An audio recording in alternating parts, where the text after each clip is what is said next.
नमस्कार. शासन 4 यूट्यूब चॅनलवर आपलं सर्वांचं खूप खूप स्वागत आहे. तर आताच्या घडीची सर्वात मोठी ब्रेकिंग न्यूज म्हणजे राज्य सरकारी कर्मचारीबाबत 5 मोठे शासन निर्णय निर्गमित. त्या संदर्भात एपिसोडच्या माध्यमातून संपूर्ण अपडेट सविस्तरपणे पाहूया. राज्य कर्मचाऱ्यांच्या बाबतीत दिनांक 19/1/2026 रोजी 5 मोठे महत्त्वपूर्ण शासन निर्णय निर्गमित करण्यात आलेले आहे. 1. तात्पुरती पदोन्नती व पदस्थापना.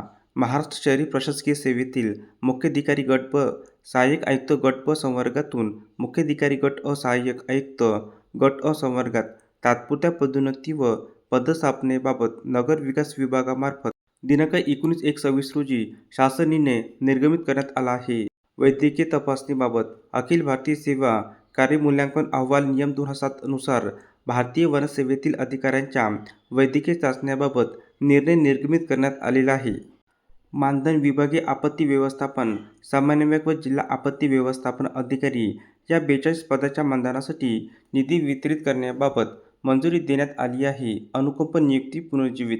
सार्वजनिक बांधकाम विभागाच्या अधिपत्याखालील स्थापत्य शाखा सुधारित आकृतिबंधातील शिपाई व चौकीदार संवर्गातील पदी अनुकंप नियुक्तीसाठी पुनर्जीवित करण्याबाबत मंजुरी देण्यात आली आहे. कृषी पदवी विभाग. सरकारी कर्मचारी इत्यादी करचे 200 घरबांधणी अग्रिमे. घरबांधणी अग्रिमेकरिता निधी वितरित करण्याबाबत मंजुरी देण्यात आली आहे. धन्यवाद.